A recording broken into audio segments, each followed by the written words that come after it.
देखिए दोस्तों, धारा का इस्तेमाल करते हुए धारा के साथ बहना बहुत आसान है। ऐसे में आपको एफर्ट कम लगानी होती है, लेकिन धारा के विपरीत तैरना ये आपके लिए बहुत मुश्किल होता है, क्योंकि आपको अपनी पूरी एफर्ट लगाने के बावजूद रिजल्ट वैसे नहीं मिलते जैसा आप एक्सपेक्ट कर रहे हैं। एचएएल इस समय कुछ इसी तरह की चीजों से घिरा हुआ है और उसे भी धारा के विपरीत तैरने को लेकर बाध्य होना पड़ रहा है। देखिए, आज हम लोग एचएएल को लाख बुरा कह दें और पिछले कुछ समय में एचएएल को लेकर जितना कुछ क्रिटिसिज्म किया गया है उसके लिए शायद आज की परिस्थितियों में एचएएल डिजर्व भी करता है। लेकिन यहाँ पर एक बार सोचने की आवश्यकता है कि एचएएल लगातार वर्ष 2014 से लेकर आज तक ग्रो करते आया है। इसके बावजूद भी ये जो खामियां देखने के लिए मिल रही है, ये सिर्फ इसलिए क्योंकि हम लोग एचएएल को आज चाइना की एविएशन कंपनीज और साथ ही अमेरिका की एविएशन कंपनीज के साथ कंपेयर करने की कोशिश करते हैं। तो अगर ऐसा करेंगे तो डेफिनेटली एचएएल यहाँ पर कमतर दिखाई देगा और उसका क्रिटिसिज्म किया जाएगा। लेकिन यहाँ पर थोड़ा सा ये भी विचार करने वाली बात है कि स्वतंत्रता से लेकर आज तारीख तक एचएएल को उस लेवल की फैसिलिटीज प्रोवाइड नहीं कराई गई कि आज वो एकदम से लॉकहीड मार्टिन बन जाए।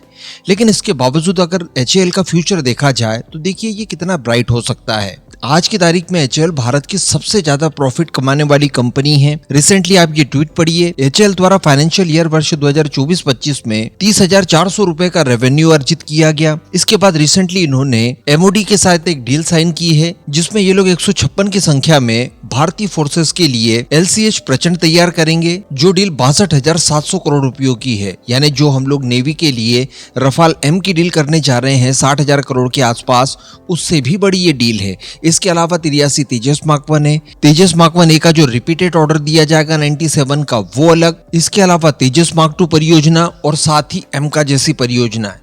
कुल मिलाकर एचएएल का फ्यूचर जो है आने वाले कुछ समय में ये बहुत ही ज्यादा हाई प्रोफाइल जाने वाला है। साथ ही जो अनमैन्ड कैटेगरी के कई सारे ड्रोन्स वगैरह हमें देखने के लिए मिल रहे हैं, ये अलग। तो ऐसी परिस्थिति में भारत को आत्मनिर्भर बनाने के लिए ये जो एचएएल कंपनी है ये मील का पत्थर साबित हो सकती है। इसके अलावा भी अगर हम लोग नजर डालें तो ये लोग रशिया के साथ कोलैब करके भारत के अंदर सू-30 बनाती है। इनके कई तरह के रशियन इंजन बनाती है। रिसेंटली 240 की संख्या में AL-41 इंजन को इन्होंने तैयार करने का कॉन्ट्रैक्ट हासिल किया, जो कि काराकोट की फैसिलिटी में तैयार होने जा रही है।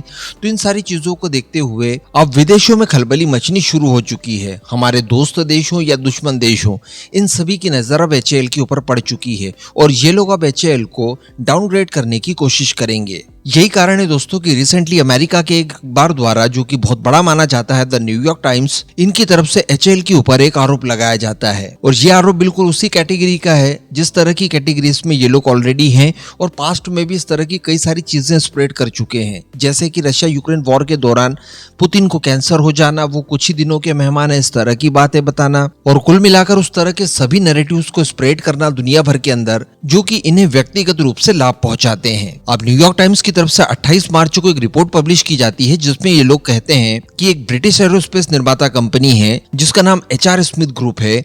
इसके काफी पुराने संबंध हैं एचएएल के साथ। अब एचएएल द्वारा इसी ब्रिटिश कंपनी से कुछ कंपोनेंट्स खरीदे जाते हैं जिन्हें काफी क्रूशियल हाई एंड टेक्नोलॉजी माना जा रहा है, जो कि एचएएल अपने नाम पर खरीदता है। अपने नाम पर खरीदने के बाद इन उपकरणों को रशिया की एक प्रतिबंधित कंपनी रोसोबोरोन एक्सपोर्ट को ये लोग री एक्सपोर्ट कर देते हैं। यानी यहाँ पर ये लोग सीधा ये कहने की कोशिश कर रहे हैं कि भारत दुनिया के देशों से जो टेक्नोलॉजीज खरीदता है या जो कंपोनेंट्स वगैरह खरीदता है, उनकी प्राइवेसी बराबर मेंटेन नहीं करता और उनके दुश्मन देशों तक भी वो प्रोवाइड करा देता है।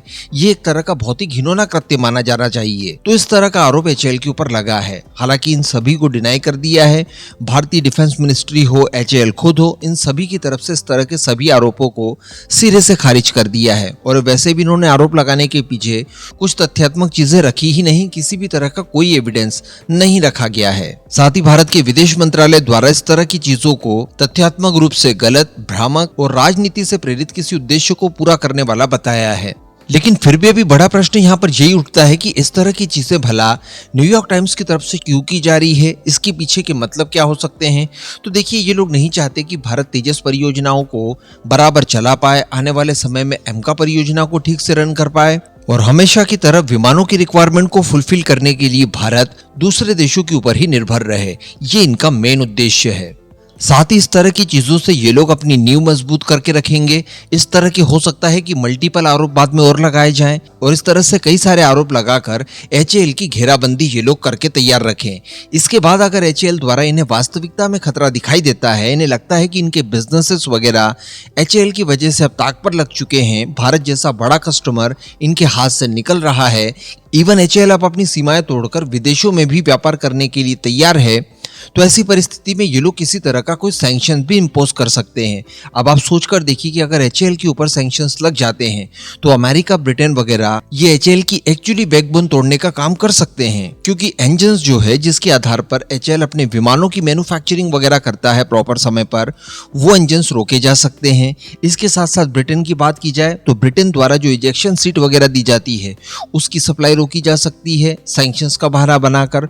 तो कहने का मतलब एचएएल के जो आगामी परियोजनाएं हैं या ऑनगोइंग भी जो परियोजनाएं हैं उनके ऊपर इसका सॉलिड इंपैक्ट पड़ सकता है। और इस तरह के कृत्य जब ये लोग लगातार आज कर रहे हैं तो हमें इस बात पर भी ध्यान देना होगा कि कहीं ऐसा तो नहीं कि इन्हीं सब हितों को साधने के लिए अमेरिका ने F404 इंजन की डिलीवरी पूरे 3 सालों तक डिले करवाई। क्या इसके पीछे भी इनका उद्देश्य यही था कि एचएएल समय पर अपनी डिलीवरी न कर पाए, उसकी जो ग्रोथ लगातार हो रही है, जो वो लॉकहीड मार्टिन बनने की ओर लगातार अग्रसर हो रही है, उसमें एक स्पीड ब्रेकर का काम करना है ताकि आम भारतीय खुद ही अपनी कंपनी को गालियां देने के लिए बाध्य हो जाए, उन्हें मजबूर कर दिया जाए और भारत की फोर्सेस के लिए विदेशी विमान खरीदने के लिए भारतीय सरकार मजबूर हो जाए। आप इस पूरे मुद्दे पर अपना ओपिनियन नीचे कमेंट बॉक्स में जरूर दीजिएगा।